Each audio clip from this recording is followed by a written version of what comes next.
Hello everyone, welcome to millennium education. आप देख रहे हैं हमारा newly started series quiz in depth, जिसमें हम लोग डिस्कस करेंगे MCQs in depth with option analysis. आपको बताए जाएंगे ट्रिक्स एमसीक्यूज़ को इजीली सॉल्व करने के लिए। डेली करंट अफेयर्स का क्विज भी होगा आप लोगों के लिए। आप हमारे फेसबुक और इंस्टाग्राम पेजेस को भी फॉलो करें। सो फ्रेंड्स, स्टार्ट करते हैं आज का हमारा क्लास। आज का हमारा क्लास है साइंस का। So first question on your screen is, which among the following is not present in pure sugar? आपको इन ऑप्शंस में से बताना है कि कौन सा प्योर शुगर में मौजूद नहीं होता है, प्रेजेंट नहीं होता है। And the options are carbon, hydrogen, nitrogen and oxygen. So first of all मैं बता दूं कि प्योर शुगर का जो फॉर्मूला होता है वो होता है C12H22O11। इस फॉर्मूले से आप देख पा रहे हैं कि इसमें C that is carbon, H hydrogen and O oxygen present है, लेकिन ऑप्शन C जो है नाइट्रोजन वो प्रेजेंट नहीं है। सो इस क्वेश्चन का करेक्ट आंसर हो जाएगा option C that is nitrogen. Nitrogen pure sugar में प्रेजेंट नहीं होता है। प्योर शुगर जब टूटता है तो फ्रुक्टोज और ग्लूकोज बनते हैं, जिनका फॉर्मूला होता है C6H12O6। Next question number 2, least generative power is a feature of which among the following cells of human body? Options are brain, bones, skin, liver. So इसका करेक्ट आंसर है brain. Brain cells जो होते हैं वो जल्दी generate नहीं होते हैं, मतलब कि वो अगर डैमेज हो जाते हैं उनके बाद उनका जनरेटिव पावर बहुत ही कम होता है वो वापस से जनरेट होने का। सो इसका करेक्ट आंसर हो जाता है brain.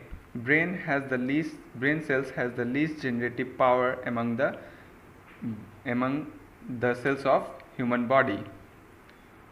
Question number 3, which among the following temperature scale is based upon absolute zero? And the options are Celsius scale, Fahrenheit scale, Kelvin scale and Rankine scale. So इसका correct answer है kelvin scale. Kelvin scale जो है वो absolute zero पर based होता है। Absolute zero कहते किसको है? -270 डिग्री सेल्सियस को एब्सोल्यूट ज़ीरो कहते हैं। इस टेम्परेचर ये जो है वो सबसे लीस्ट टेम्परेचर है, इसके नीचे कोई टेम्परेचर नहीं होता है। इस टेम्परेचर पर कोई हीट भी नहीं होता है, हीट का कोई नामो निशान नहीं होता है इस टेम्परेचर पर। इसी टेम्परेचर को ज़ीरो बेस करके केल्विन स्केल बनाया जाता है, इसे ही केल्विन स्केल कहते हैं। Next question number 4, consider the following mica, graphite, sulphur, human body, which among the above is are electrical conductors. इनमें से कौन कौन से इलेक्ट्रिकल कंडक्टर्स है हमें बताना है। And the options are only 1, 2 and 4, 2, 3 and 4, 2 and 4, only 2। So इनमें से देख लेते हैं। माइका इज़ एन इंसुलेटर जो कि यूज़ किया जाता है बहुत जगह पे इंसुलेट करने के लिए। Next graphite is a conductor, so ये एक ऑप्शन नंबर 2 इज़ करेक्ट। 3 में जो सल्फ़र है, सल्फ़र भी एक इंसुलेटर है, वो कंडक्टर का काम नहीं करता। सो ये भी option 3 is incorrect. And human body is a conductor of electric. So इसका करेक्ट आंसर हो जाएगा 2 and 4, that is option C is correct. Question number 5, the pulling sensation when we stand near a running train can be explained on the basis of. Options are Archimedes principle, Bernoulli's law, Avogadro's hypothesis, Newton's third law of motion. So इस scene को पहले हम समझ लेते हैं। होता ये है कि जब ट्रेन स्टेशनरी होता है, जब मूविंग नहीं होता है, तो उस टाइम पर उसके आसपास जो एटमॉस्फेरिक प्रेशर होता है वो यूनिफॉर्म होता है, उसमें कोई चेंजेस नहीं होते हैं। पर जैसे जैसे ट्रेन की वेलोसिटी बढ़ते जाती है उसी तरह उसके आसपास जो एटमॉस्फेरिक प्रेशर होता है वो धीरे धीरे चेंज होने लगता है। एंड आखिरी में होता क्या है कि जब वेलोसिटी ट्रेन की बढ़ती जाती है तो उसके करीब में जो हवा का प्रेशर होता है वो कम हो जाता है, क्योंकि वेलोसिटी की वजह से वहाँ का एयर डिस्प्लेस हो जाता है। लेकिन उसके जो दूर पर हवा होता है वो एटमॉस्फेरिक प्रेशर पे होता है जो रिलेटिवली हाई हो जाता है, इसलिए वो हवा ट्रेन के तरफ पुश करने लगता है जो भी इंसान वहाँ पर खड़ा होता है। सो हम जब भी ट्रेन के सामने खड़े होते हैं और वो ट्रेन स्पीड में जा रही होती है तो हमें लगता है कि हम ट्रेन की तरफ खींचे जा रहे हैं। सो इसका करेक्ट आंसर हो जाएगा बर्नौलीज लॉ। बर्नौलीज लॉ के हिसाब से ये सीन को हम लोग एक्सप्लेन कर सकते हैं। That is option B is correct. Question number 6. Which among the following gas was leaked at Bhopal during the Bhopal gas tragedy at 2-3 December 1984? Options are methyl isocyanide, methyl isocyanate, methyl isochloride and methyl isochlorate. So इसका correct answer है methyl isocyanate, option B. 2-3 दिसंबर के रात 1984 को Bhopal gas tragedy हुआ था जहां पर methyl isocyanate के बहुत सारे क्वांटिटी में ये गैस लीक होकर के वहां आसपास इलाके में फैल गया था, जिसकी वजह से तकरीबन 4000 लोगों की मौत हो गई थी वहां के आसपास इलाके में। ये क्वेश्चन बहुत बार रिपीट होता है हर एक एग्ज़ाम में, सो इस क्वेश्चन को आप याद रखें। Methyl isocyanate is the correct answer. Question number 7. What is the common name of analgesic and antipyretic drug acetyl salicylic acid? Options are paracetamol, aspirin, wintergreen, trazodone.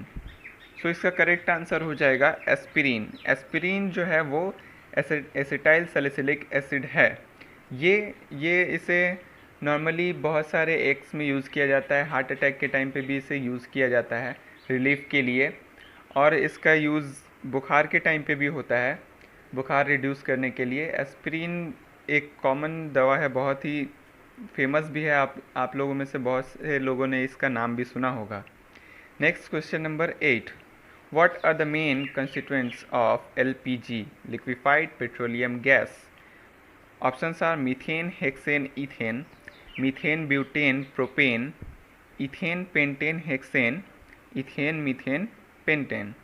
सो पहले हम समझ लेते हैं LPG बनता कैसे है। इसमें 3 से 4 कार्बन एटम्स वाले जितने भी ये जो कंपाउंड्स होते हैं उनको लेकर के बनाया जाता है LPG। सो कार्बन का 3 या 4 एटम वाला कंपाउंड लेना है। तो इनमें से होता क्या है कि जो हम लोग यूपेक नोमेनक्लेचर जो होता है उसके हिसाब से मीथेन में 1 कार्बन एटम होता है, नेक्स्ट इथेन में 2, उसी तरह प्रोपेन में 3, ब्यूटेन में 4, पेंटेन में 5, हेक्सेन में 6। सो यहाँ पे 3 से 4 एटम वाले ही जो कंपाउंड्स होते हैं उन्हें लेकर के बनाया जाता है। सो इनमें से कौन कौन सा है, जैसे कि ऑप्शन फर्स्ट जो है उसमें हेक्सेन है जिसमें 6 कार्बन एटम्स होंगे, सो इसे हम लोग डिस्क्वालीफाई करते हैं। नेक्स्ट ऑप्शन बी करेक्ट है। ऑप्शन सी में देखिए पेंटेन और हेक्सेन दोनों है जिसमें 5 और 6 कार्बन एटम्स होंगे, सो ये भी एलिमिनेट, और उसी तरह लास्ट में भी पेंटेन है, सो ये भी eliminate. Option B is correct, जिनमें से मीथेन में 1 कार्बन एटम होता है, ब्यूटेन में 4 एंड प्रोपेन में 3। सो इन तीनों को लेकर के बेसिकली LPG बनाया जाता है। अदर कार्बन एटम वाले भी बहुत सारे ये कंपाउंड्स इसमें यूज़ किए जाते हैं, पर बहुत ही स्लाइटली यूज़ किए जाते हैं। सो ये मेन बेसिक उनका कंपाउंड्स है जिन्हें लेकर के LPG बनाया जाता है। Question number 9. What would be the number of bytes transferred at the rate of 1 kilobyte per second? Options are 100, 108, 125 and 140। ये एक मैथ टाइप क्वेश्चन है कंप्यूटर से रिलेटेड। आप लोग जानते होंगे 1 किलो में 1000 यूनिट होता है। सो एक बाइट जो होता है उसमें टोटल 8 बिट्स होते हैं।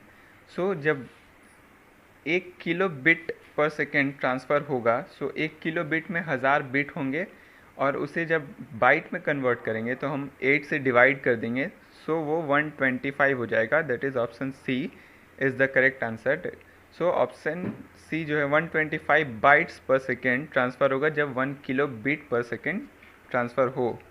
Question number 10. Which among the following is used for denoting the detectable movement of a computer mouse? Options are Novint, Mickey, Sniper, Daisy. Mickey जो है वो माउस के मूवमेंट डायरेक्शन को मेज़र करने का यूनिट है। मिकी को लेकर के ही कंप्यूटर माउस के मूवमेंट को डिटेक्ट किया जाता है या बताया जाता है, उसका स्पीड या डायरेक्शन क्या है। So Mickey is the correct answer. So आज कंप्लीट होते हैं आज के हमारे 10 MCQs। नेक्स्ट जो प्रीवियस डे आपसे क्विज हुआ था करंट अफेयर्स का, उसके आंसर्स हैं। क्वेश्चन नंबर 1 का आंसर है पियरी Gasly has won the Formula One Italian Grand Prix 2020 held on September 6, 2020. This is his first Grand Prix win. Peary Gasly का ये फर्स्ट ग्रैंड प्रिक्स विन है।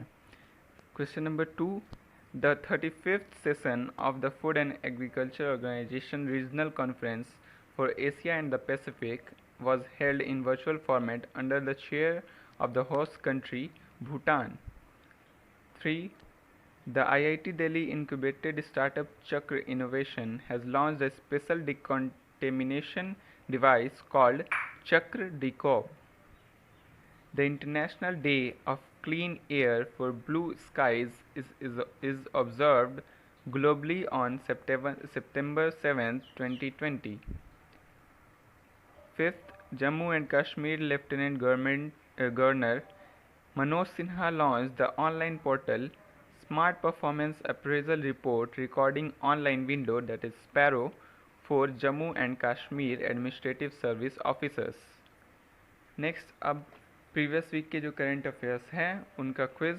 So question number 1 on your screen is the International Literacy Day is observed globally on which day? And the options are September 5, September 6, September 7, September 8.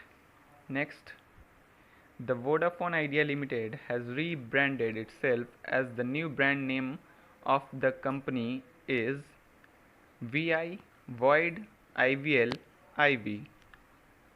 Question number 3. Who released the report titled The State of Young Child in India prepared by the organization named Mobile Crutches?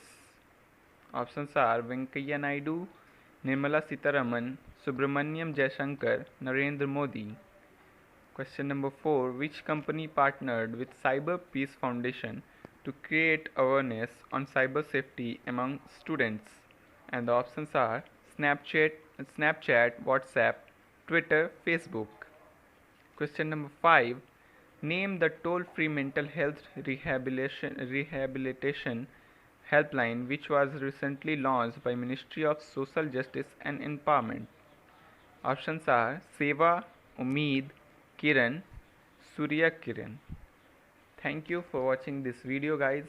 आप लोग हमारे videos को इसी तरह देखते रहें, ज़्यादा से ज़्यादा शेयर करें और हमारे चैनल को हर जगह शेयर करके इसे ज़्यादा से ज़्यादा लोग तक पहुँचाए जो भी नीडी स्टूडेंट्स हैं। Again thank you guys for watching this video.